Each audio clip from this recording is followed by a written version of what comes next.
I'm Jess. And I'm Karli. And this is the Only Human podcast. I could just feel that I was like so out of alignment with myself and my values. I felt so empty. I started to feel like a shell of myself. That was so debilitating for me, like that fear of putting myself out there and just the fear of like letting people in. We have our emotional support water bottles. We do. Now we got the giggles.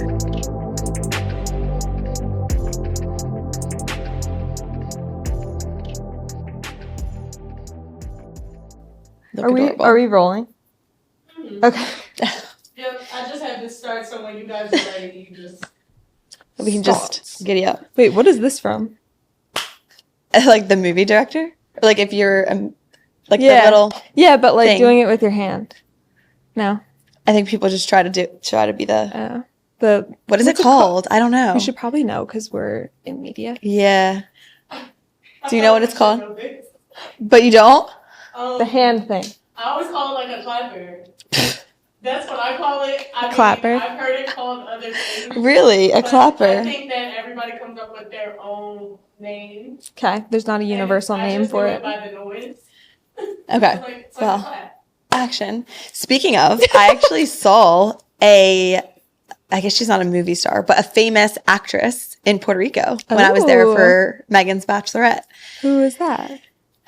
Gina Rodriguez, I think her name is. Did you watch Jane the Virgin? Oh, yeah. I was actually thinking, I wonder if it's her. But I'm really bad at names. Wait, why were you thinking? Because you said the name and I was like, oh, maybe it's that girl? That's the Oh. only person I could think of that it would be. So it was Jane? Yeah, I didn't that's watch so that show, funny. so I didn't recognize her. But you could tell, like, the employees, it was like this little coffee shop. And you could tell the employees were a little bit, like, starstruck over someone. And I was, like, looking around. You're like, is it me? Yeah. I'm like, Do they guys, come on. We recognize only have me? released, like, 10 episodes. And then my friend Emily was like, that's a famous actress. She's in Jane the Virgin. And I've heard about that show, but yeah. I've never watched it. But then I was, of course, just like watching her every move because I Isn't like, that so funny? Yeah. Why do we get like that? Like I don't as know. humans, like as non-famous people. it's so funny because we're saying only human. And that's the whole premise that like Yeah. we're all just only human. But then I see her in the She flesh. just wants to get her coffee. Yeah. And she had like a lot of kids with her. I don't know how many kids she has. Like, again, I know nothing about her. But she was so, so sweet. Aw. And her kids were, assuming they were hers, were adorable.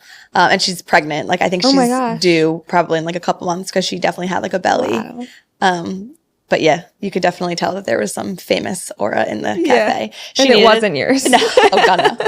She asked for a table of 11, and I swear there were probably like 11 chairs in the whole place. But they were like, yeah, we'll make it work. Oh and like my rearranged the whole cafe like for her. That's so But funny. yeah, it was very cool. I feel like I never run into famous people. Like that was like one of my only. Not even in New York? No, I like never saw anybody in New York. Granted, I like spent most of my time in like Midtown, Mary Hill area. So I don't think many famous people are like really Strolling the streets of Midtown? not that part of town. That's just like frat boy central. They probably try to avoid it. Yeah.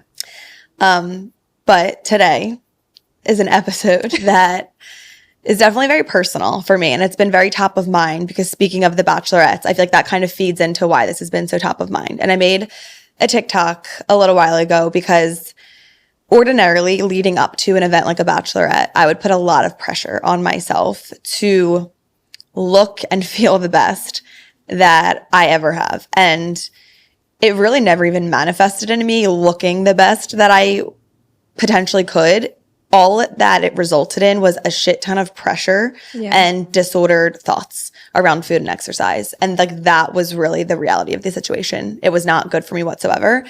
And I had this moment of reflection recently because I have 3 bachelorettes in 4 weeks span. And so I think in the past, basically every year of my life until this last year, I would have been putting so much emphasis on those events coming up. And I would be like overanalyzing everything that I'm eating, making sure I'm like not eating a lot of sugar or carbs or doing some like fad juice diet or whatever the fuck it is this time.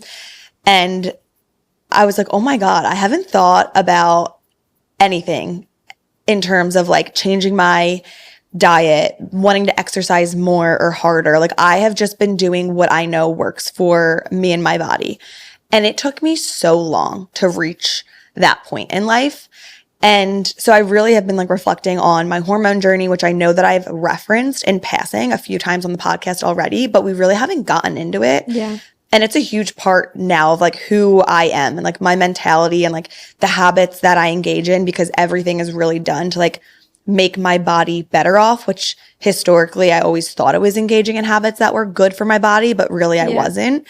So I just like can't wait to kind of like start from the beginning of that journey and kind of how I got to where I am today, because the evolution is kind of crazy. Yeah. And it sounds like from your journey that you've gone on just to heal your hormones, that's where you've gained a lot of your knowledge about like health and wellness that have fed your habits like today. So true. Yeah. Although it's even funnier is I feel like I was like a health and wellness girly before I even went on this hormone journey. Like I've always been like a freak about health and wellness. Like I love it. It's always been a passion of mine, but it was a little bit too extreme that it wasn't beneficial for me and my body. And I was actually missing the sole health marker for a female, which is a period. I didn't have a period for 8 years. And that alone should tell you that I wasn't engaging in healthy habits and behaviors.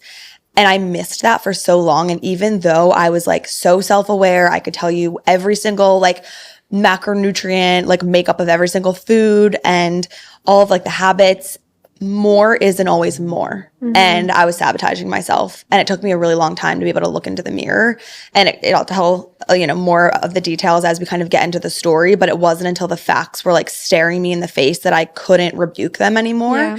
And I was like, holy shit, I've been missing this for so long. And I've just been sticking my head in the sand, like unknowingly, because I was too damn vain to like change my behaviors. I was too focused on the aesthetic that I neglected everything else. Yeah. Let's start at the beginning. So you've always been an athlete and very like heavily into sports. When did you first like stop getting your period? So I actually had a very regular cycle all the way up until college. And my freshman year of college, I went on the birth control pill and I stopped getting it because of the pill. And the doctors had warned me about that. That was a normal side effect. Don't worry about it. And I probably stayed on the pill for maybe like 8 months. And then I got off of it. And when I got off of it. Clarify, you were doing like the sugar pills. So like you theoretically should have gotten a period, or you were skipping the sugar pills and just like, do you know what I mean? Yeah. Actually, I was doing the sugar pills. Okay. And I still wasn't getting it. Okay. But again, doctors kept telling me that was normal, especially being a distance runner. Mm-hmm. I had obviously made the jump from high school running to collegiate running, which the volume of my mileage really increased. And so people kept telling me, oh, your body's probably just playing catch up. It's a normal adjustment. You'll probably get your cycle again. But right now, while like the intensity of your workouts is like increasing dramatically, it's very normal to not get a period, especially if you're also on birth control. Your body and your hormones are still adjusting to that. So I didn't really think twice about it. But then when I came off of birth control, I never got it again. And it kind of coincided around the time when my behaviors around food and exercise started to become very disordered and toxic. And I feel like I can pinpoint when that happened specifically, because I was always very aware as a child about like the way that my body looked, but I always prioritized performance. And I think I've like talked a little bit about this before, but I do remember in high school, like controlling what I ate.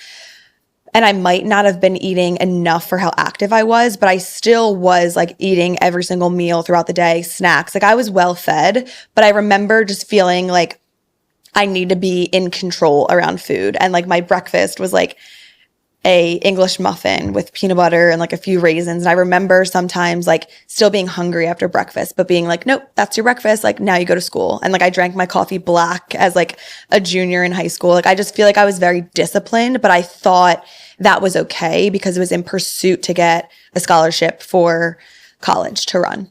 And so freshman year, I definitely gained the freshman 15, even though I was running so much. I think just because I was in the dining hall for the first time and my meals weren't like pre-portioned for me, I was drinking more. And I remember looking at myself in the mirror and then looking back on pictures and just being like, I hate how I look. And I also went through a pretty bad breakup at the end of freshman year. And so I remember my mindset switching so drastically over that summer from freshman to sophomore year that I wanted to come in being like better than ever, specifically at running. But I also wanted to like look better than ever. Of course, everyone always talks about like the revenge body. And like, I think I cared about that for like literally 2 weeks. And then I was like, no, I actually really want to be good. And coincidentally, I think my sophomore year was the best year of running that I had. I went to nationals for cross country with my team, which was like unheard of because I was like not that good compared to like, you know, the collegiate level and like the teammates of mine that were actually like really, really talented. So that was never something that was on my bingo card that I would get to represent Penn on a national stage. And I think I just got a lot of gratification from that I was getting validation that I looked good, but also that I was running well. And it was because I was like the smallest version of myself. But I would say that was like the peak of my eating disorder. And I've never really called it that, but I'm just going to call it what it was, even though I was never formally diagnosed because I never went to anybody to seek professional help because I didn't want to acknowledge that I had a problem. But there were, you know, many days that I would skip lunch and literally track my calories to make sure that I was eating like under 1,300 calories, even though I was running sometimes 10 miles a day plus, not even counting walking around campus and probably walking 20,000 steps. So I think that was like the origin of my toxic behaviors. You said how you kind of funneled that energy, almost like frustration and like different things and just like emotion, you funneled that into running. And I think that was like such an easy thing because it was so subjective. It wasn't like, I mean, weight is subjective too, but like you said, you were looking at yourself in the mirror and in pictures and like, but that was like something that you could chase. That was like very much objective. Oh yeah, sorry, I said that wrong. Okay. So it's very much objective. Like the times. Yes. And so I feel like that makes a lot of sense. And like, I wonder if, you know, it was good that you had running to be able to kind of like funnel that into because like it could have manifested in different behaviors, like drinking more or different things like that. Like not that it was good in any way, but like if someone didn't have something like that as an outlet, like I can imagine there would be other behaviors that it would manifest into. Totally. I think it was a blessing and a curse. It was a blessing because yes, prioritizing running and focusing on that was a healthier way than leaning into drinking, but it also allowed me to mask really toxic behavior for a really long time because I thought it was acceptable because I was like, I'm just trying to be the best athlete that I can be. And it's very, very prevalent and encouraged in the running community to undereat and overtrain in order to become the smallest version of yourself because that usually translates, or people think it translates into being the fastest version of yourself. Again, physics, because the smaller you are, the further and faster you can run. And I definitely got reinforcement from the running community. I've had comments made about my body from people that I really looked up to and were in a position of power. And so I really didn't see anything wrong with it. In fact, I thought it was admirable. And so I think that's also why it took me a really long time to notice that what I was doing was wrong and was sabotaging my body. So because me coming off of birth control coincided with me really leaning into those unhealthy habits and starting to eat less and train more, I didn't get a period back, but I kind of still blamed it on, oh, my body is still coming off of the pill, still regulating. And doctors were still saying it's normal because you run 65 miles a week. I've always heard that. Yep. Like very intense athletes like don't get their period. Yeah, you're an endurance runner. A lot of people don't. And it was prevalent in the sport. I looked around and a lot of my teammates didn't have it. And so it was kind of like power in numbers. And nobody thought there was a problem with it. And I think now the running community is a lot better. There's more of a movement around like truly what health looks like within the sport and how strong is strong and skinny is not strong. And I think there's more like advocates that really like speak out against it. But I mean, this was only like 8 years ago, and that really wasn't the case yet, at least not in my environment. And I think that parlayed into like my post-grad habits. And because I had always prioritized like the aesthetic and the performance of it, I kind of learned to like take what my body was asking out of the equation. And because I, for so long, stopped listening to my body and my hunger cues, my body stopped sending me them. And so like, I feel like my metabolism down-regulated, and I just got used to eating less and working out more. And I definitely had a lot of like warning signs. I feel like my sleep was shit. I feel like my hair was falling out. I was constantly bloated despite not eating a lot. Like I was so bloated and inflamed throughout my whole body. My digestion was terrible. I could never go to the bathroom. I would wake up in the middle of the night starving, but then like would wake up in the morning and would be like not hungry whatsoever because my body just like, again, stopped sending me those hunger signals in the morning. And so there was so much writing on the wall that I just chose to ignore. And it wasn't because of a lack of knowledge. It was because I didn't want to face the truth. And I was so scared to eat more and to have my body change. It's so interesting, like your retrospective, like Like ideas Yeah. or of how these things manifested and why you were doing them. But like during that time, like what were you thinking? Like after you graduated and then those habits were continuing, like I know you said you weren't like getting hungry and things like that, but did you just think that like, did you think there was anything wrong? Like when you were constantly bloated and all these different things, or not really? I think I was speculating like, oh, maybe it's my gut health or my stress or my workouts being like too high intensity. But I didn't really like let that change my course of action. Like you would think that, oh, your workouts are too intense, so you should do low intensity, or your gut health is in a bad spot. So like you should really look at like maybe what's contributing to that, like stress. Like I was so scared to uncover any answer that would force me to deviate because I was so hell-bent on, no, this, what I'm doing now, this is what I need to be doing. Mm-hmm. And I even think like I was so confused because, you know, when you like look at something really, really closely and it's like the perspective shift, and then you zoom out and you see what actually is happening or like what the picture is of, like that's what was happening in my life. I was looking at it so closely that I couldn't tell left from right, up from down anymore. And so there was actually a point in time where I was like, am I eating too much? And this was probably me like literally on 1,200 calories a day.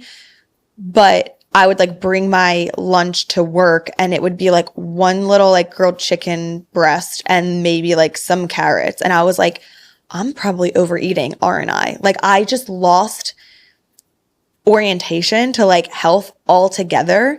And again, it wasn't because I didn't have the facts or I didn't know like what nutrition was or like that was what I researched so much, but it was just because I didn't want to face the facts. And so I kept thinking that this was the only way, this was the right way. And if I did it long enough, I would eventually achieve those results. But those results never came. And fast forward to literally 2024, when I finally was like, enough is enough. Like it wasn't to the extent that it was back in college and right after post-grad, because COVID made me reevaluate some things, but I still was in a very similar place of didn't get my cycle, hair was still falling out, still having trouble sleeping. Like there was still a lot of writing on the wall that I just couldn't ignore anymore.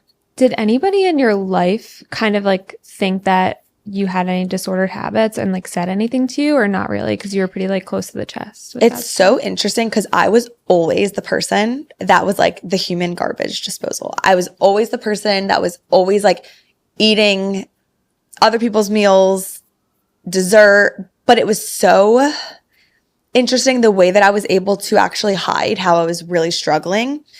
I was always a volume eater. So it wasn't that I was, besides in college when I was actually skipping meals, but nobody was really around to like see that. And it was just lunch when you're on the go and you're at class anyway. So nobody really knows if you're eating or not. I was always eating those 3 meals a day, specifically between post-grad and up until 2024 when I actually got help and changed my habits. But I was always a volume eater. So I was eating very low calorie foods, but a lot of it. So it looked like I was eating a lot, but when it came down to like my caloric needs and what I was actually getting on a daily basis, it wasn't nearly enough. Mm-hmm. And I just think it's interesting that I always had that perception as the person that eats a lot and is always thinking about food and always wants ice cream, but nobody really could uncover what was going on under the surface because I did such a good job at like hiding it and hiding my intense desire for like control of like my weight. When you graduated and you said you were still doing like high intensity workouts, like what did that look like up until 2024? Like what kind of workouts were you doing? So I was doing a lot of HIIT workouts. And so like Kayla, It Signs or whatever, like, and like BBG or whatever, like a lot of like burpees and jump squats and all of the things, because I was in the mindset that a workout wasn't a workout unless you were gasping for air, bent over, like sweating and really struggling through it. When COVID hit in 2020, I couldn't go to the gyms anymore because they were closed. I had to work out at 4:30 in the morning before I had to be on the desk at 6:15. So it wasn't really safe to go outside because the only people that were in New York at that time were people in finance that had to be there, or honestly like homeless people. Like it wasn't really, there weren't a lot of eyes on the street. So it was really dangerous. And I had limited space and limited equipment in my apartment. So that's when I started doing Pilates, because I think life just slowed down. And I started like doing a little bit more research and hearing a little bit about low intensity. So I actually stopped the high intensity around March of 2020. And I really started doing Pilates. And I remember feeling so guilty because I didn't think that it counted as a workout. And I think that's really when I started to have that mindset shift that a workout isn't always what I previously defined it as. And a workout can be slow and intentional and mind to muscle connection. And obviously that's still the way that I work out today. I'm not saying there's not a place for HIIT. I'm just saying for me personally with my hormones, the way that they were, I was not a good candidate for HIIT. And maybe one day I'd love to do HIIT and start running again. But like I need to prioritize my hormones and making my body feel safe. And when you are engaging in high intensity exercise, that is raising your cortisol, putting your body in fight or flight. The emphasis isn't really like on your breath. And so it's really taxing for a body, specifically a female body. So that's why I really haven't been able to engage in it in a really long time. But from 2020 to 2024, I think I was in like that middle gray area where I had slowed down my workouts. I had taken up walking and Pilates. And I really was starting to, I would say, eat more, but still not enough. And I still didn't get that like stamp of approval by getting my period back. And at the end of the day, again, that is the biomarker for female health. Every female should have a period. And doctors in this world and in this society are going to tell you differently, that it's normal to not have it, that it's normal to be irregular, that it's because of the birth control.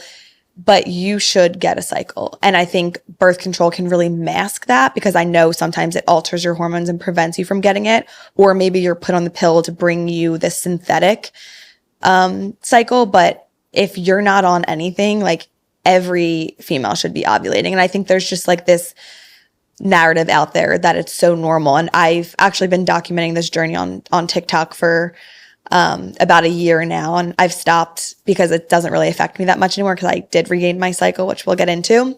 But the amount of women that were reaching out to me saying, I am at a loss. My doctors won't help me. I'm seeking help. I don't know what to do. I don't know what's the right answer. How did you do it?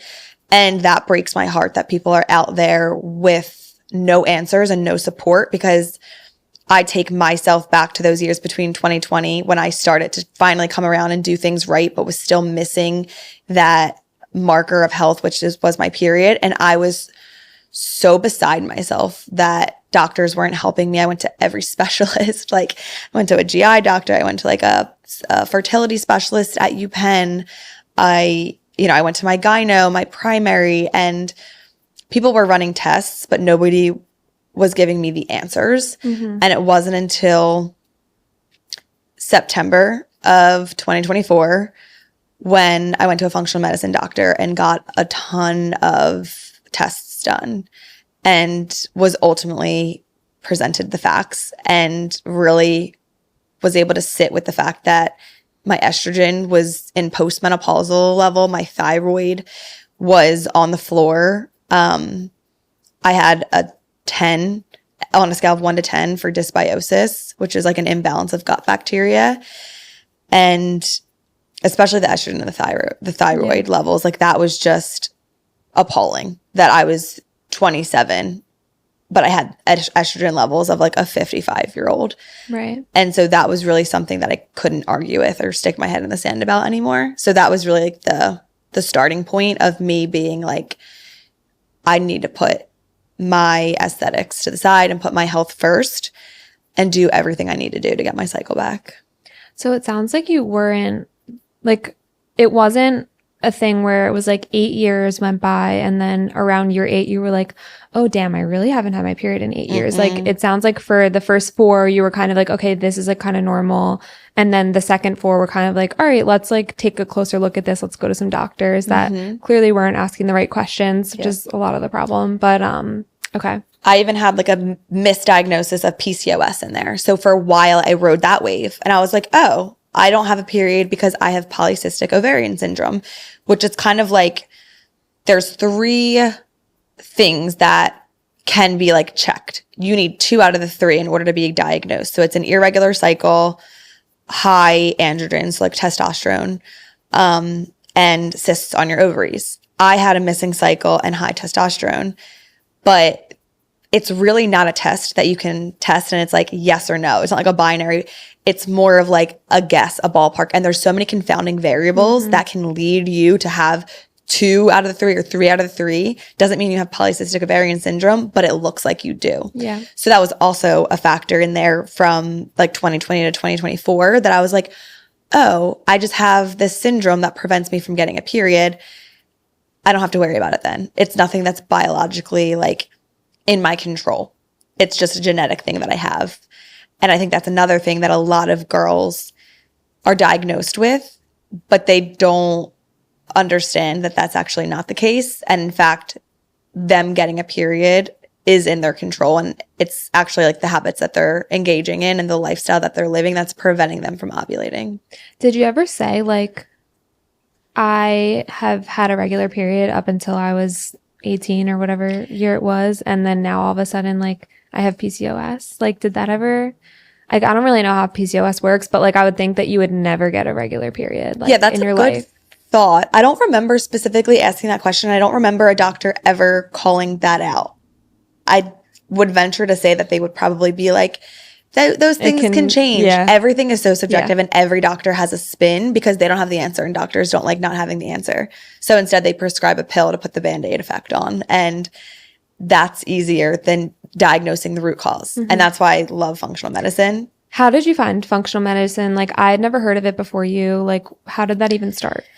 So I've always been aware of it. It's definitely a little bit different than traditional medicine because it kind of takes a look at the person from like a holistic view. So instead of specializing in, you know, an OBGYN or your primary or like, I don't know, insert GI. any other GI, any other doctor there, they really take a look at the whole picture. So they're like generalists, they're not specialists. And I feel like they also prioritize like Western medicine a little bit. And of course they do prescribe medication when it's warranted, but they're not going to prescribe it as a solution without knowing what the problem is. And I was at that point where I was literally pulling my hair out, being like, what is the problem? Because I don't believe that it's PCOS anymore. I feel like I'm doing all the right things. Like, I just need answers. And I had always known about it just from doing my research. And I feel like it was becoming a little bit more prevalent as like health and wellness was taking off. I feel like we're in this like health and wellness era, and we've been for, I feel like almost like the better part of a decade at this point. And so they were really on the rise. But I was really scared to take the plunge because it's really expensive and insurance doesn't cover it. And I felt like I could take matters into my own hands and regain my cycle myself. And I was giving myself the time and the space to do that, but it wasn't happening. And so I thought that I knew the problem, and I thought that I would, you know, just change my habits, like stop drinking coffee on an empty stomach and stop running and start walking, stop doing the HIIT and start doing the Pilates, start eating a little bit more, but like not too much because you don't want to get fat. Like, I was like trying to walk this tightrope, and it got to a point where 8 years had passed. I knew that I was getting to the age where I wanted to start thinking about having a family one day. Obviously, I'm in no position soon. I'm single, literally, and so far away from that. But I want to be a mom more than anything. And I would prefer to get my cycle back before I am ready to get pregnant. I want to know that I can get pregnant, because if that wasn't in the cards for me, I would rather know it now than when me and my husband are trying.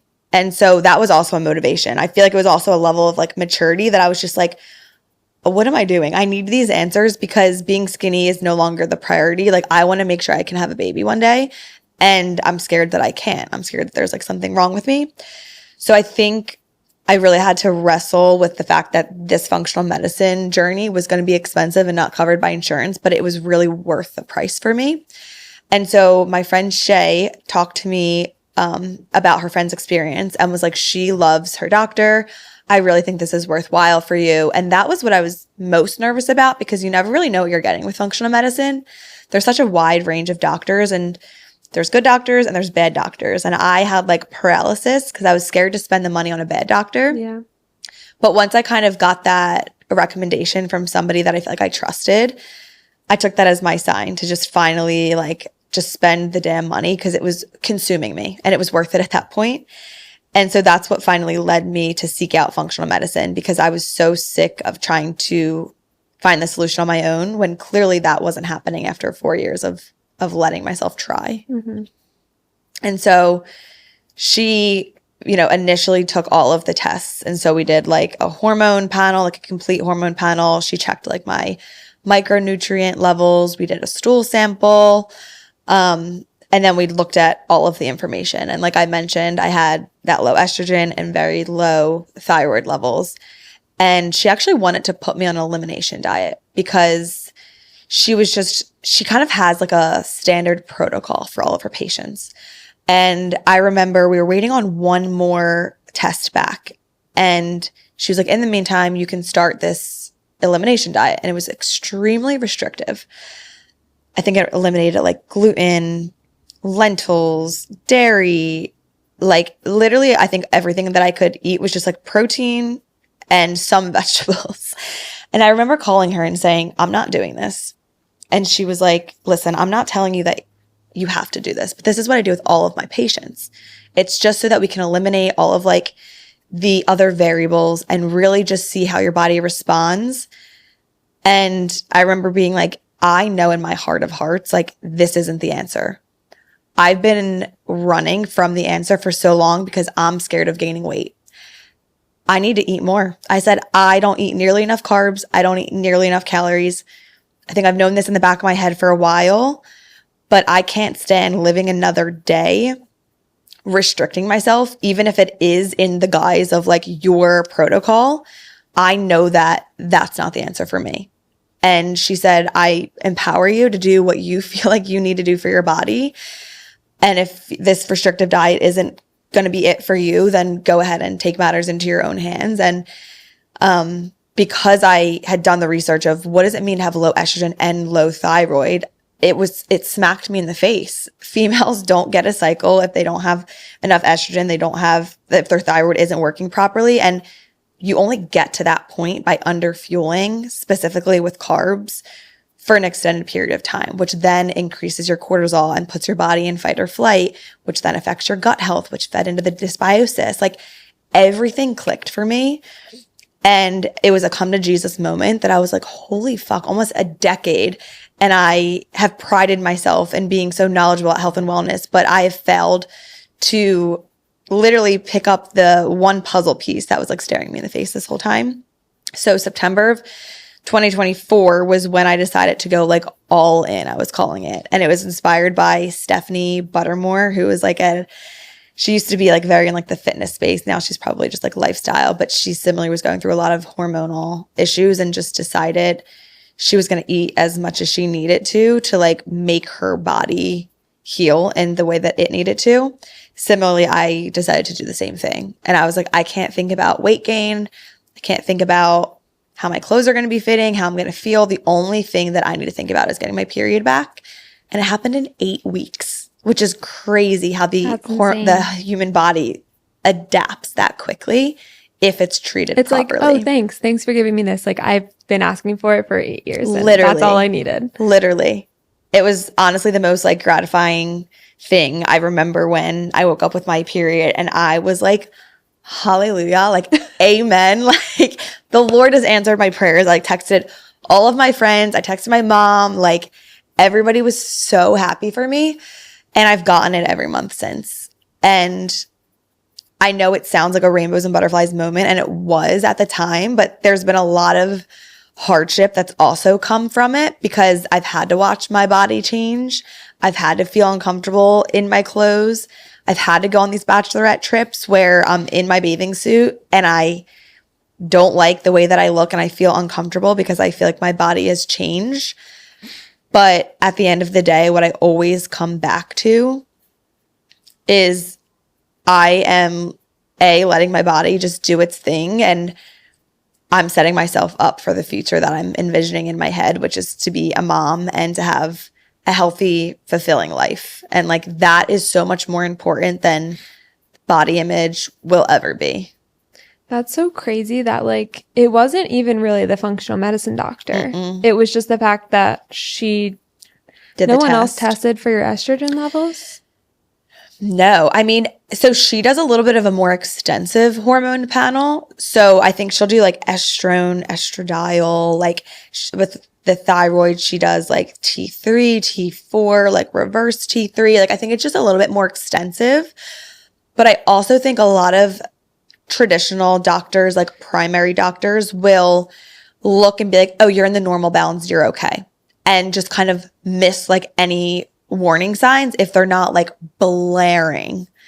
And I think because she, like, again, it was a little bit more extensive and she was used to interpreting like, oh, that's on the upper cusp of like being normal. But it is kind of like abnormal if you like really compare it, because our like bands are also skewed. So if you go to the doctor and they test literally anything, it could be within normal. And so it doesn't raise any like red flags on like the panel or to your doctor. But if you compare it to what a healthy individual's level should be, it's not normal. So we're also missing a lot of warning signs just because our system is set up that way. And I think functional medicine doctors tune in a little bit more, and they like don't always go by like the normal ranges. They're actually able to like, because they also see other pieces of the puzzle. Yeah. And they're like, oh, this is within normal range, but it's a little bit low. And you also have this over here on your micronutrient panel. Like I was super deficient in a lot of micronutrients, which like didn't make sense to me. But she was able to cherry pick across tests and put the pieces together. Whereas because the specialized doctors were only in a narrow scope, they were missing a lot of like the other red flags, or again, just thinking it was normal because it was in like the American normal band, which isn't really normal. Right. So I guess like you had that come to Jesus moment where you were like, I haven't been eating enough and like I'm just not feeling my body. What did that look like after that happened? Like, did you go home and like eat carbs? Like, were you like, okay, I need to like have a better plan? Like, yeah. How did you like go from there? So ironically, I didn't need to like make any super drastic changes. I've always had like a pretty hearty appetite. Like I've always eaten a lot. That's why I ate volume foods, because I've always needed to eat a lot to get full, but I would just eat a lot of low calorie to feel full. So it really just looked like me adding more carbs. I think that was the most important thing, because carbs are so essential, especially for females. I also really prioritized eating sooner in the day. So my morning routine previously, eating breakfast was like the last thing that I would do. That's why when I wake up now, I will like get a half a banana and peanut butter in my system within like the first 15 minutes before I go on my walk and do Pilates. That's also why I like eat breakfast pretty soon after my workout ends, because I really want to have like a good satiating meal within like the first 2.5 hours of being awake, like in addition to like that snack that like holds me over. So it really was as simple for me, and I was blessed that it wasn't this like long, strenuous like process of regaining it. It was just adding carbs at every meal, and they were like good carbs. Like it was like potatoes, rice, bananas, and then more healthy fats as well. So just like overall calorie intake went up. And then I supplemented with some vitamins. So I was taking like ThyroCare and a lot of like the minerals that I was deficient in, a lot of like gut supplements to kind of like heal my gut barrier, because stress will really like wear that down. And if you like compromise your gut barrier, then like bad bacteria starts getting in, and then it becomes like inflamed. And if your gut isn't in a good spot, then like nothing is in a good spot. Like everything leads back to the gut. And so it even can like have the ability to like not allow you to absorb your food properly. So that was also really key. But really it was just the calories and the carbs. And I didn't even have to like gorge myself, because I already like have a decent appetite, and I wasn't going crazy. It was kind of like over time, just like adding more and more food in. Yeah. And those are still the things that I engage in today. Like I'm always eating carbs. I'm always eating those 3 meals a day. But yeah, I was lucky, because I think the piece of my puzzle that was missing was pretty freaking simple. And it's not always as simple for other females trying to get their cycle back. When you had the realization that like your habits were unhealthy, was that like separate from this realization that like you need to eat more carbs? Like how did you deal with that piece of it too? You know what I mean? Like I've been engaging in disordered habits for a really long time, and I didn't know. So I almost think that I dealt with the habits piece over COVID, but the food piece was the last thing to click, which is why it was such a mind fuck for me that I didn't have my cycle back, because my habits on paper were great. I wasn't drinking coffee on an empty stomach anymore. I wasn't doing high intensity exercise. I was drinking matcha with like antioxidants in it. I was eating like 3 meals a day, but again, still skimping on like the carbs and like the overall calories. But like I was full because I was eating enough, just not enough of what my body needed. Right. And so I almost feel like I healed myself in like 2 waves. Like the first wave was when COVID hit, those 4 years, which is why I was like, why aren't I getting my cycle back? I'm doing everything. And then that last piece like trickled in. And I was like, this is quite literally the only thing that is left, because I have everything else under control and on lock. And it was just the fact that I wasn't eating enough, and I wasn't even eating sooner. Like I wasn't eating enough, and I wasn't eating soon enough in the day. Right. So I was like keeping my body in like that fight or flight, high cortisol state, which is obviously never good for hormones, because your body's obviously stuck in that sympathetic mode. Yeah. The body is literally so complex, and it's like almost discouraging, like when you have something like that, because there's literally so many factors that it could be, so many different hormones, and it's all just very complicated. And like you said, like people and doctors are very narrow-minded. Like you almost have to do it on your own and like figure it out on your own. But what I think about is cool about your story is that like, even though someone might not be on like a hormone healing journey trying to regain their cycle, I think it just is a testament to like really zooming out and like taking the whole picture into account if there's something that like is not, if your body is not functioning properly in any area, and like really just like taking everything with a grain of salt that like people are telling you, the research that you find, like listening to your body, like all of those things, and like just really taking the whole picture. Yeah.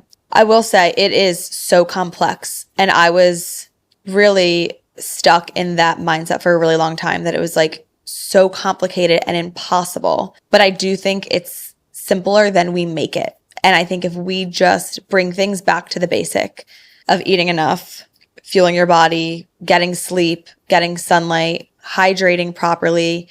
Obviously, the society that we live in, the time that we live in is really hard because there's a lot of toxins. So not only are our self-care products like ridden with chemicals, but our food doesn't have the nutrients in it. Hence, I had a lot of micronutrient deficiencies. And I was like, but doctor, I eat all vegetables. Like, that's all I eat is vegetables. And she's like, it's not in your food anymore.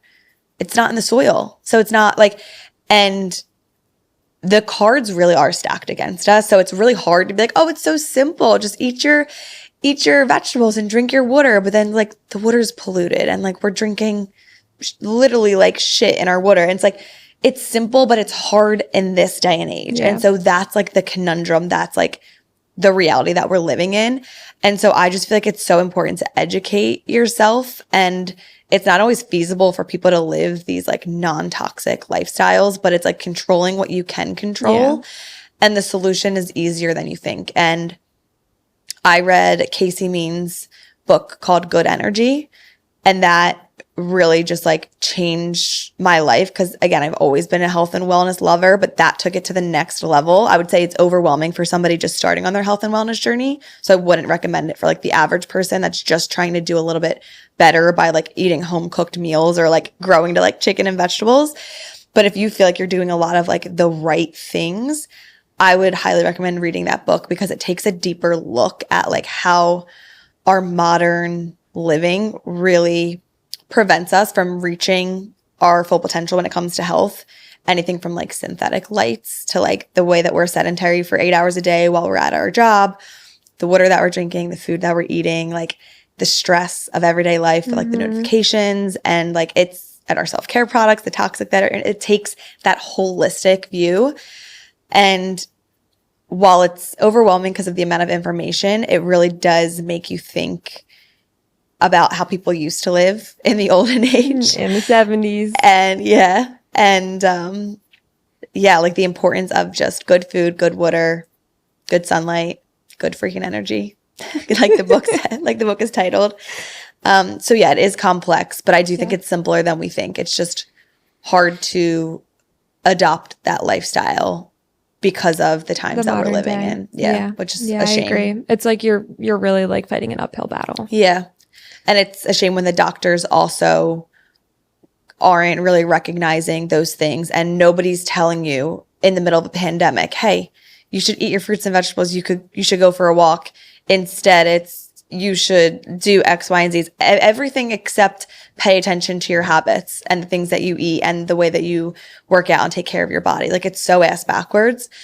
But I feel like just to end off this episode, I feel like the message that I would just really want to relay to any females out there that are not getting a cycle or even have an irregular cycle, that's not normal.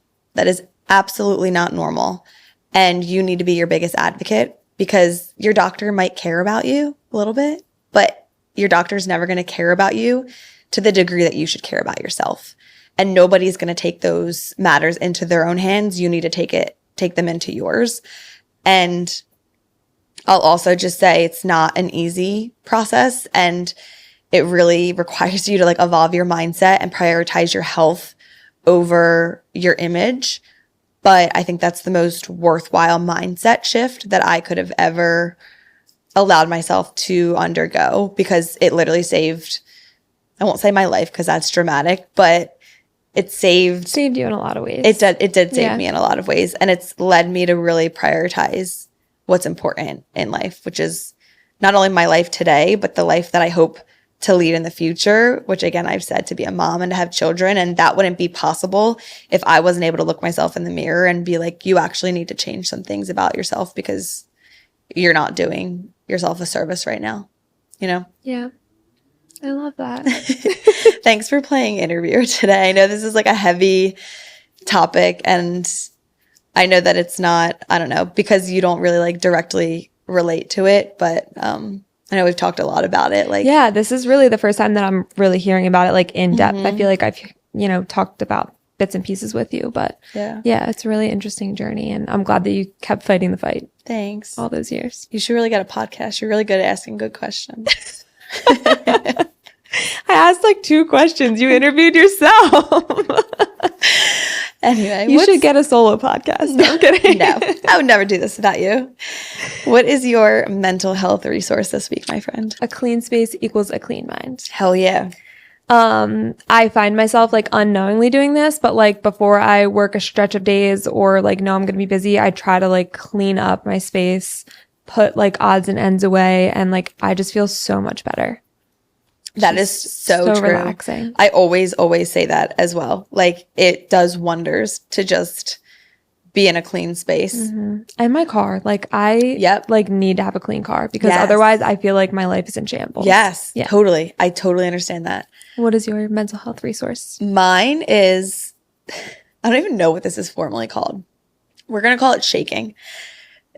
If you ever have like intense nervous energy or you're feeling like very overwhelmed or overstimulated, anxious, getting up, jumping up and down and literally shaking out your limbs, And my therapist used to have me do this, like particularly after we would finish up with like an intense session when we were doing like net, I think, which we talked about in our therapy episode. And she could just kind of tell that I was still harboring like that energy. And she'd be like, get up, shake it out. So you literally just jump up and down and shake out your hands, shake out your arms, like, and just your shoulders, just release that tension from your body.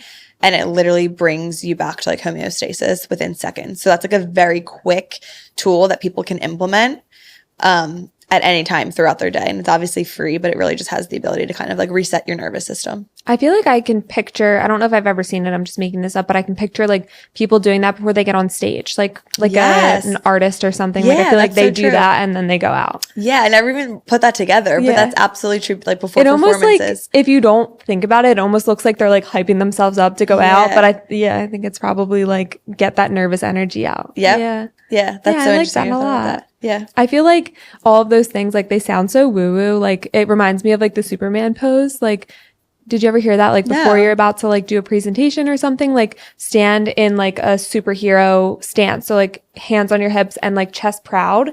And that like makes you more confident. So interesting. I've never heard that before. I think they're like, they sound really woo-woo, but like I like 1,000% believe in that stuff. I agree. I totally agree. I mean, I felt the effects of it in my own life, and I feel like I used to hear that stuff and kind of like laugh at it and be like, that's silly. Yeah, and like have too much pride to like try it. Isn't that the funny thing? Like that reminds me, like too much pride. It reminds me of like when you're in a bad mood, like literally just like smile and laugh. And that like breaks it up a little bit. And it's like, you like are too prideful to just smile. Like, yeah. I feel like your body and your mind, like sometimes your mind can be stuck in a place and your body needs to override it. So just like that stance, the Superman stance, or like shaking it out or forcing yourself to smile, like overrides whatever's going up in your head. Yep, exactly. Well, another one down. We will see you guys next time. Thank you for listening. Bye.